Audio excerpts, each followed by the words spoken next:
What's the story, Morning Glory? What's the word, Hummingbird? Thank you so much for clicking on my channel and for joining me for this review of 90 Day Fiance Before the 90 Days, a brand new season, season 7, episode 1, Great Expectations. So, y'all, let's just get into the nitty gritty here. Let's get into the meat and potatoes of it all because this season is full of clowns and cuckoo birds and a whole bunch of shenanigans. So, let's get started with our very first couple, Michael and Angela. Oh, I'm sorry. Let's get started with our very first couple, Renee and Chitty. Renee is 37 years old. Chitty is 33 years old. She's from New Mexico, and he currently lives in Nigeria. When we see Renee, we see her on her farm. She has a whole bunch of animals. I've never seen so many chickens in my life, and she's one of those people that she sees her animals as her family members. She sees them as her family. So she has a great affinity towards our four-legged creatures.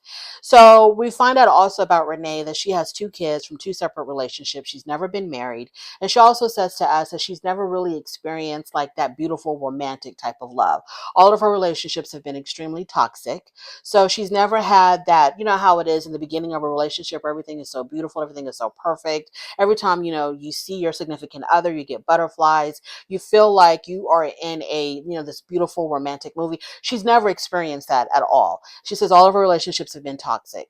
Now, Chitty, when we meet him, we find out that he is visually impaired. He became visually impaired in one of his eyes at the age of 17. I think he said that his friend was climbing an apple tree and he was underneath it, and an apple fell and hit him in the eye. And I guess it fell with such force that it damaged some optic nerves. And so he was blind in one eye, but still had vision in the other. Then at some point in his life, he ended up falling and hitting a table or something, a wooden table, I think. And that's how he damaged his other eye. So then he became visually impaired in both eyes. So I'm not really sure now, or I don't remember, or don't care enough to know how Renee and Chitty met, but they met probably, most likely, they met online. I don't know how, but she tells us that once she found out that Chitty was visually impaired, that was actually a plus for her. She did not see that as a disadvantage. It was actually an advantage as far as she was concerned. And the reason why she tells us this is because she says she does not like how she doesn't feel comfortable with her body, doesn't feel comfortable with her look. She's very self-conscious about her physical appearance. Now, in a relationship where the man is not visually impaired, she says that when it came to intimacy, she would keep her clothes on or she would keep her shirt on, and it had to be pitch black before she did anything with a man. But because Chitty is blind, she says she's going to feel more comfortable with him because he's not going to be able to see her. So I guess she's really looking forward to being intimate with him because it's going to be the first time for her ever where she can get, butt down booty naked, and she can do all the things that she could only dream of with her partner, with Chitty, because he can't see her. So he's not going to know what she looks like or how she looks or anything like that.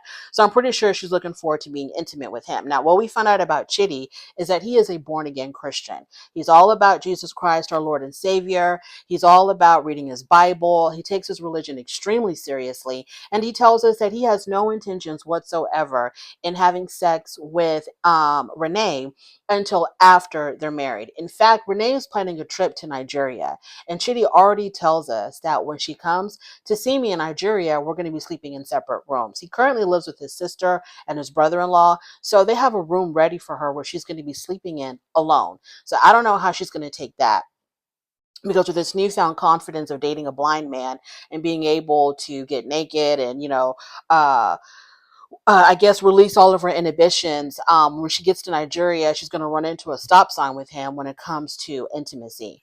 Now, there's something about Renee that is very reminiscent of Angela in the terms of her being a little bit on the aggressive side. Okay, not too much, but she's very outspoken. She's very loud in her opinions. She's having a conversation with her mom and her mom's best friend, and they're talking about religion.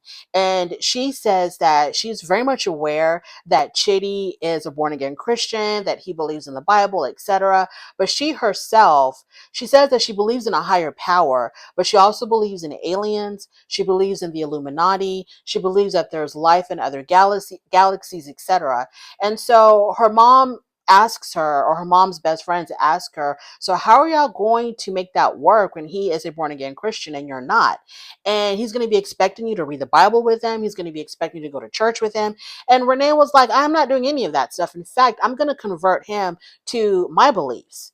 When I'm done with Chitty, he's going to be believing in all the things that I believe in, and he's going to leave all of that Christianity stuff to the side. So we'll see how that works out. Chitty seems very quiet, very reserved, very nice, reasonable type of person, whereas Renee is a little bit on the weird side.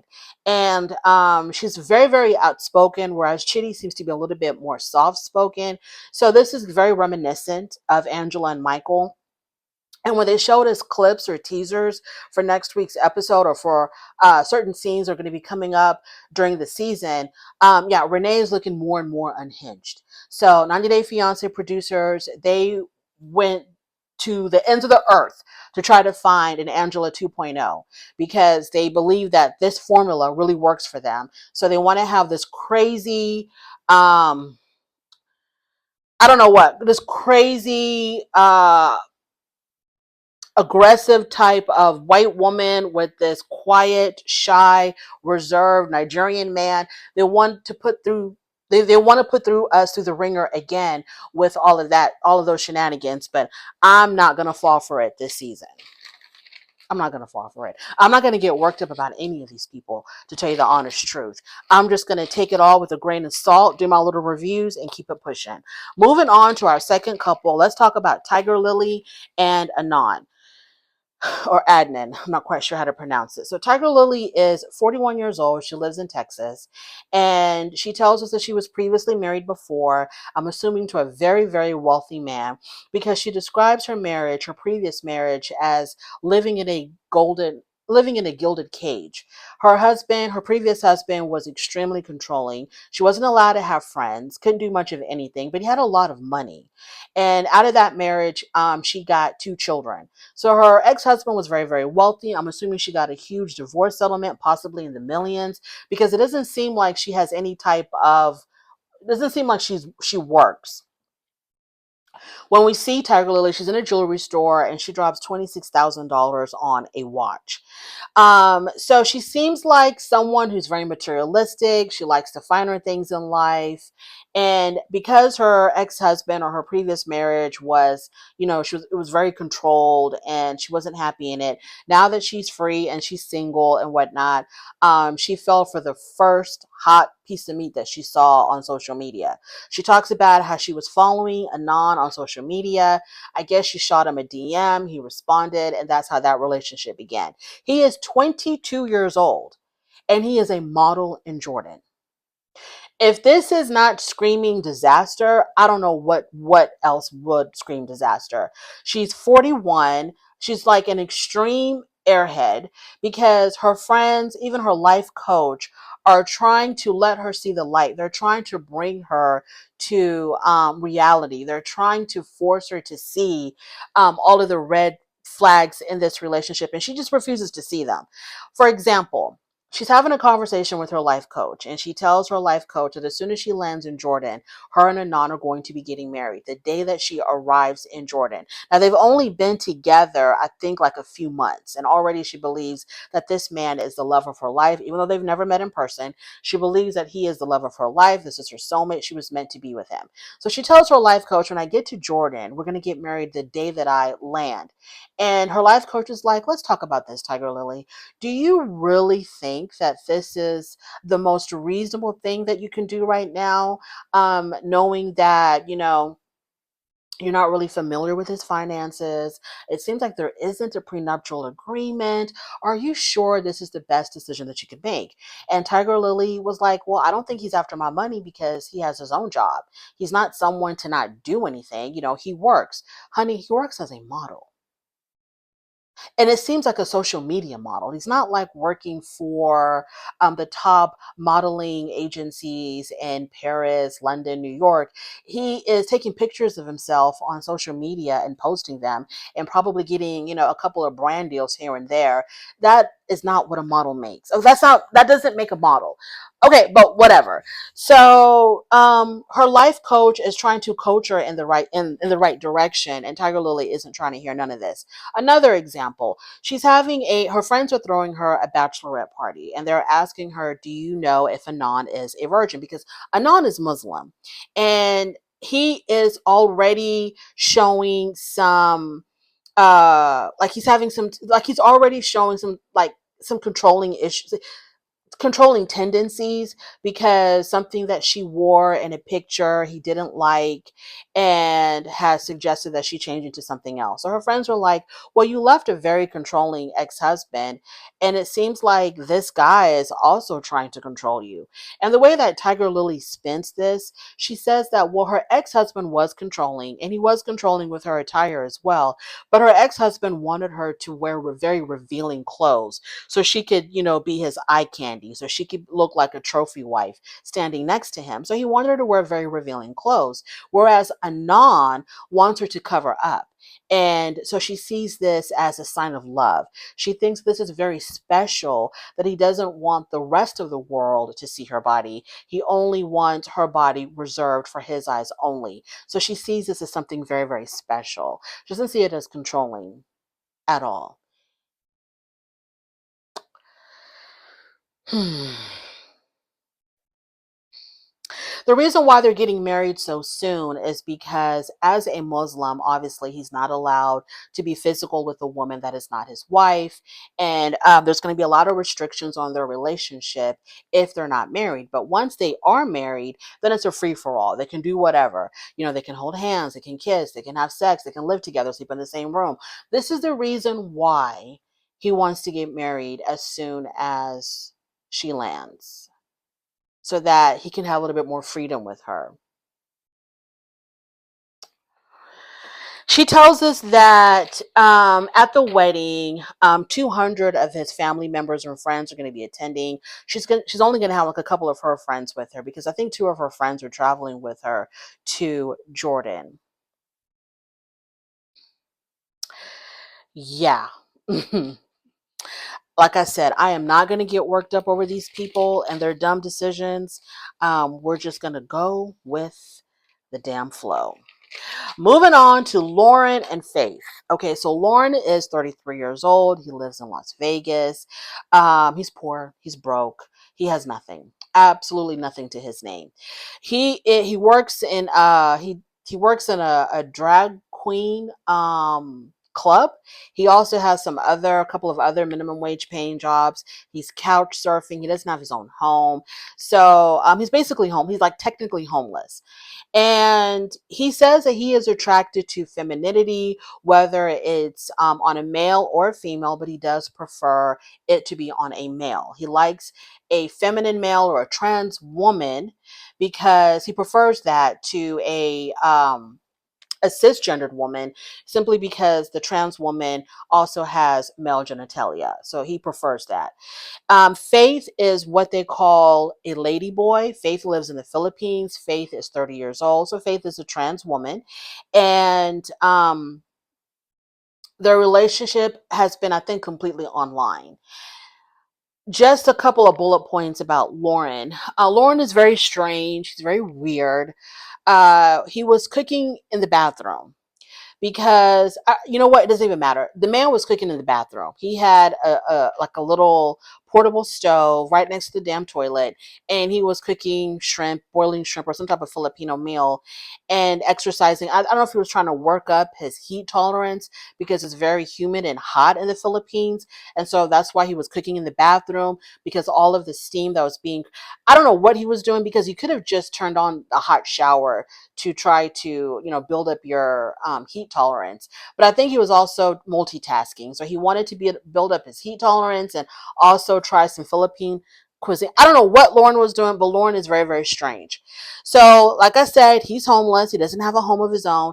And Faith knows none of this. Faith has no idea that he doesn't have any money, that he doesn't have a pot to piss in, doesn't have his own home, doesn't have anything. She has no idea. And she also does not know that Lauren does not believe in monogamy. Lauren tells us that Faith is a very jealous woman. Faith wants to have an exclusive monogamous relationship that will eventually lead to marriage. But Lauren says he doesn't believe in monogamy. He believes in having that one person in your life that you love, but it's also okay to mess around with other people because it's just sex. It's no big deal. So you should be able to mess around with other people, but also still have like your your main relationship as well. He's also seeing somebody else behind Faith's back, and Faith has no idea.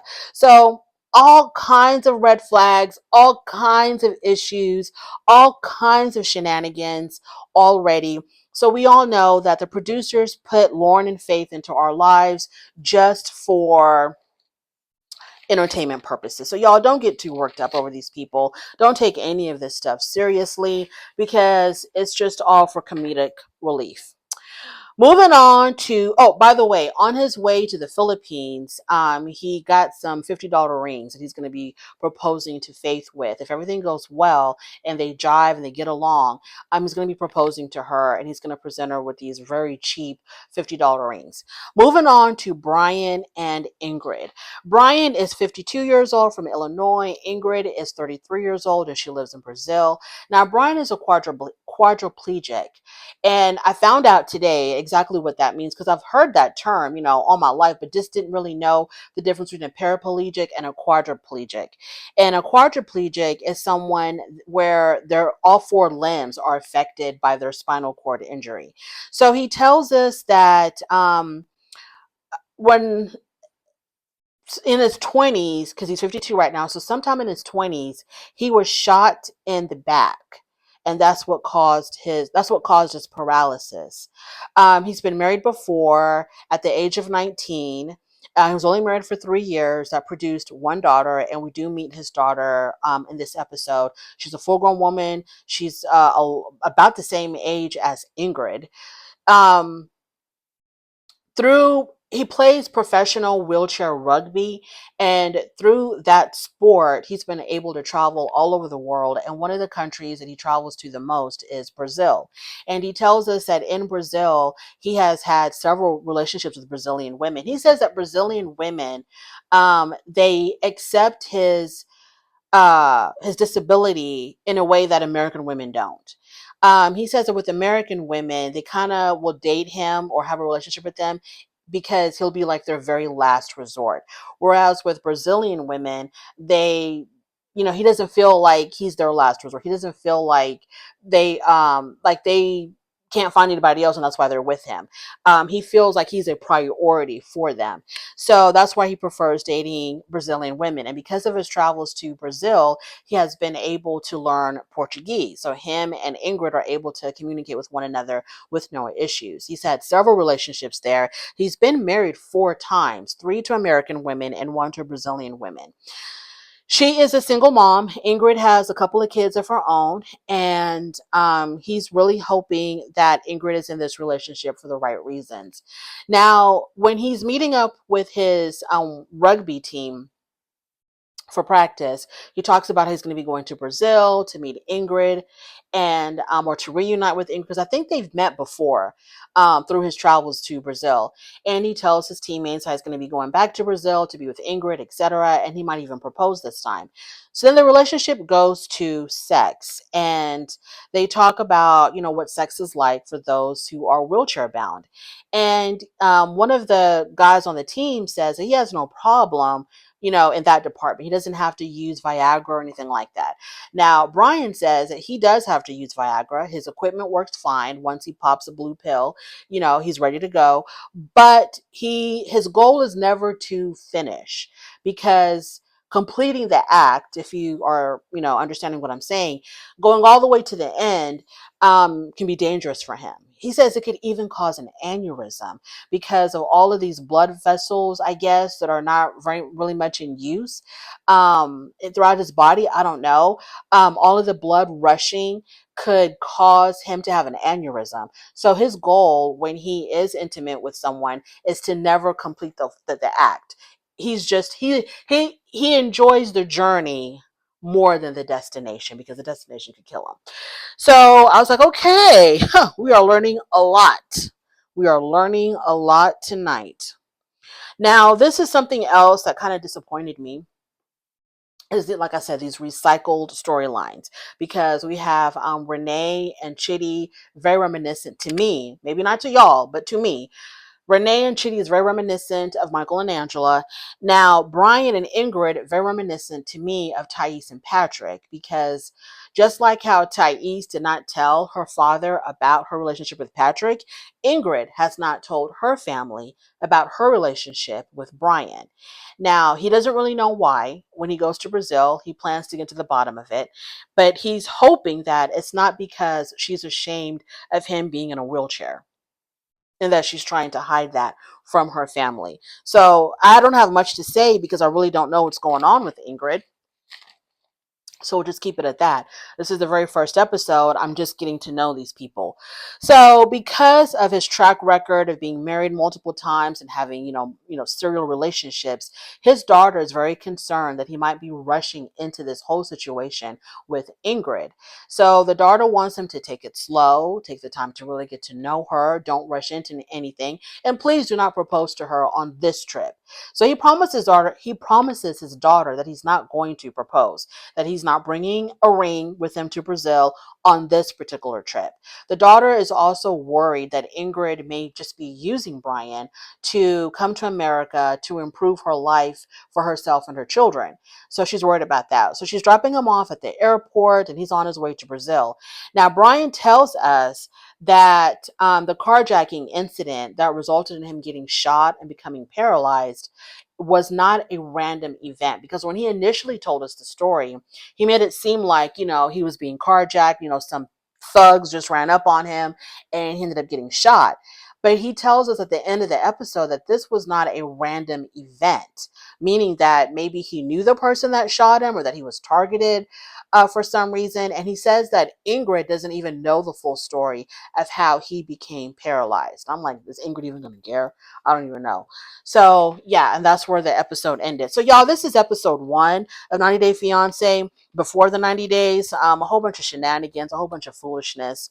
So it is what it is. We know how TLC producers get down. We know how they like to bring us all kinds of craziness just for ratings, and it's got nothing to do with relationships and international love, and got nothing to do with none of that. It's just about, you know, the circus show. Thank you so much for joining me. I really do appreciate it. On your way out, please don't forget to rate the video.